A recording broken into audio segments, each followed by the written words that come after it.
look, we'll go straight into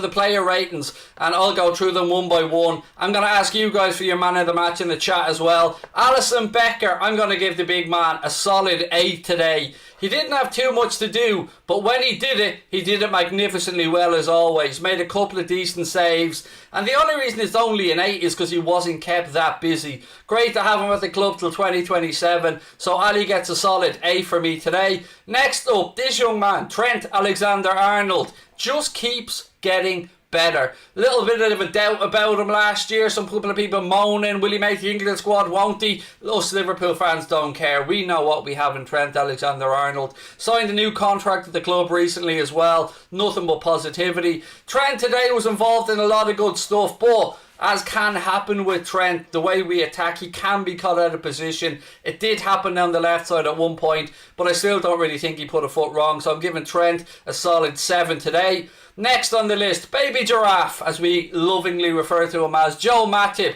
Always there, always providing cover for VVD, and again, did not put a foot wrong. You know what you get from Matip. You get a solid performance, you get somebody who's always there, putting a foot in, clearing at last ditch, being in the right position, cutting off crosses. I love the man. Solid 7 again for me, for Joe Matip today. Big Virgil van Dijk, look, it wasn't his best performance. It was never going to be his best performance. But again, he was part of a defence that kept a clean sheet. And we started to see the range of passing as well. He did seem to be huffing and puffing a little bit, which is normal. Just shows us that he may actually be human. But he got the full 90 minutes plus injury time in. And again, part of a centre-back partnership that kept a clean sheet. So another solid 7 there for me for Virgil van Dijk. Moving on to Kostas Tsimikas. I'm a little bit torn here because I was very impressed with a lot of his work. But that moment, that lackadaisical moment where he took too long on the edge of our own box, worried me for a second. He's got a great engine. He's going to provide good, consistent backup for Andy Robertson and a challenge to the lad as well. I'm going to give him a 6.5. I know it sounds harsh, but that moment could have been a serious moment had we not gotten away with it. But I was impressed with him nonetheless. So Kostas Tsimikas, I'm going to give him a 6.5. I know, call me vicious, call me hard, but there you go.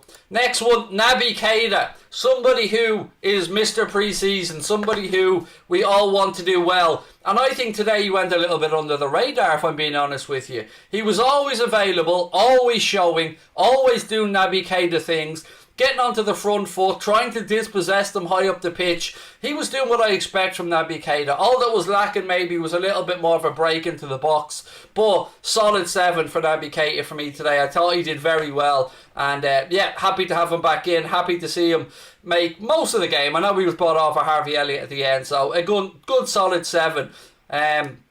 Jimmy Milner. Jimmy Milner does Jimmy Milner things. I was very worried when he picked up the yellow card early doors. It came because he gave away possession cheaply and then trying to win it back, he ended up getting himself booked. So I think he was probably, I may be wrong, it's an opinion thing, but for me, I don't think this was the best of our midfield performances in Jimmy Milner. So he's probably going to get my lowest score of the day in a 6. Because I wasn't all that impressed with James Milner, if I'm being honest with you. Which I very rarely say, because I do love the guy. So 6 for me on Jimmy Milner. Now we move into Alex Oxlade-Chamberlain. We were expecting a lot from him, weren't we? He blossomed in pre-season. He looked full of energy. And he did do bits and pieces in the game today, but did he really influence the game a whole lot? I don't know if he did, you know. He did little bits and pieces, showed flashes, but nowhere near what we've seen in pre-season. But he's fit, and Naby are fit, and they're 2 bonuses, and they will only get better the more that they play. So I'm going to put him at a 6.5 as well as Kostas Tsimikas. I don't think he deserves to be at a 6, and I don't think he quite deserves a 7. But look, this is all just my own judgment. Then we move on to the next player, Sadio Mane. I thought if Mo Salah hadn't put in the stats that he had, Sadio Mane would have been my man of the match today. He was full of running. He was so unselfish in his play. His vision was exceptional. And he was always a threat to the opposition. I absolutely loved this display from Sadio Mane today. The only thing he didn't do was score. And if he scored, I'd be almost giving him a 10. So because of that, I'm going to give him an 8. And I thought it was a great, great display, and I'm hoping the start of things to come for Sadio this season. So unselfish at times, setting Salah up as well. Always a pain in the arse for the opposition defender. A good, strong, solid 8 for me for Sadio Mane. Next one on the list, this beautiful man here, Mohamed Salah. Got himself 2 assists and a goal. And again, like his compatriot, like his teammate in Sadio Mane, he was full of running, always a pain in the arse. Great to see a big beaming smile on his face. And look, to me, man of the match, and I'm going to give him a 9 out of 10 because he got his goal. It was a great goal as well. Couple of assists, very unselfish play, and you know, the smile on his face alone was worth seeing, was worth the admission fee. All involved in so much good stuff. A 9 for me for Mohamed Salah. Next one up on the list, Diogo Jota. I do love me some Diogo goals. And, you know, him and Bobby fighting for that spot through the centre all season. Someone's going to have to really step up to displace Diogo Jota.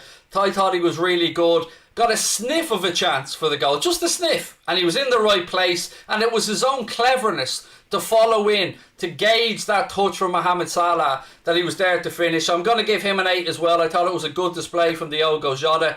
Moving towards the substitutes now. Fabinho came on and the tempo did up from Liverpool. Fabinho gets a 7 for me. Not too much to talk about really, but came on and did what we expect Fabinho to do, which is get Liverpool flowing, get the tempo of the game increased a bit, and just mop up anything in behind. Next up, this beautiful bastard here, Roberto Firmino, my favourite Liverpool player. So happy to see him get on the score sheet. But it came about because of a really, really unselfish bit of play from Mohamed Salah and a great bit of vision as well. Bobby got himself a goal. Didn't really get all that long enough for us to say if he would have, deserves an 8 or a 9, so I'm going to go to 7.5 for Bobby Firmino. He did come on as a substitute, but he did make a massive impact, so it's fair to say.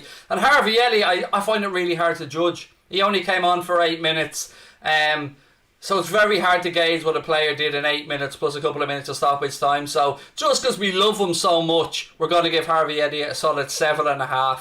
And they are all of my, ladies and gentlemen, my ratings for the day. My man of the match is Mohamed Salah. I want to know what you guys think in the chat as well. And look, these things are all just down to interpretation, aren't they? What you see in a game, what you like, what you don't like. But what we know for a fact, what we can't argue about, is that we did pick up 3 points today. And we are off to winning ways in the Premier League, which is class.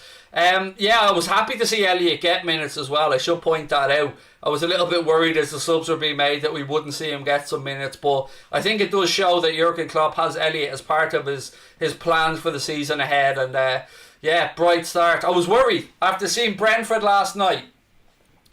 I was worried that maybe we might get a reaction from Norwich, something like Brentford put up to Arsenal, but of course I was always confident that our boys would be able to perform better than Arsenal did. Salah has now leading the pack and scored 3+ successive campaigns. He's now scored 5 opening day goals of the season, pushing him ahead of Teddy Sheringham. Top of the pile for Mohamed Salah. 5 seasons, 5 opening day goals.